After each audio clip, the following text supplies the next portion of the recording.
Sunset at Tungabhadra river చాలా బాగుంది అది.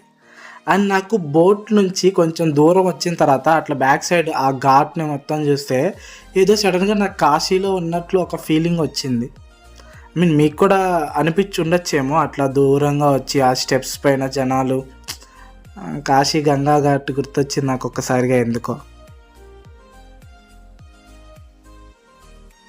అండ్ మీకు దూరంగా అక్కడ కొన్ని రాళ్ళు కనబడుతున్నాయి కదా, ఆ రాళ్ళు పైన హనుమాన్ విగ్రహం చెక్కి ఉన్నారు.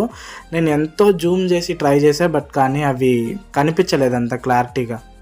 అండ్ మోరోవర్ ఇంకొక థింగ్ ఏంటంటే ఇక్కడ జస్ట్ వాటర్ ఫ్లో మాత్రమే కాదు, కింద స్టోన్స్ కూడా ఉంటాయంట.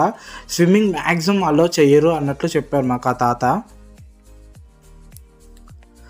అండ్ ఇంకొకటి ఏంటి అంటే నదికి అటు సైడ్ మనకు కర్ణాటక టచ్ అవుతుంది, ఇటు సైడ్ ఆంధ్రప్రదేశ్.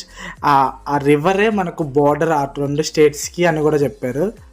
అండ్ లోతు చూసారా ఎంత ఉందో. అండ్ చిన్నప్పటి నుంచి ఈ బోట్ మీద ఒక మిస్కన్సెప్షన్ ఉండేది ఏంటంటే సినిమాల్లో ఎక్కువగా ఇలాంటి బోట్లే బోల్తా పడిపోతాయి. అండ్ దానికి తగ్గట్లుగానే తాత ఒక 2 రౌండ్లు వేసాడు. ఎవరికైనా తల తిరిగేలా ఉంటే చూడొద్దు, స్కిప్ చేసుకోండి.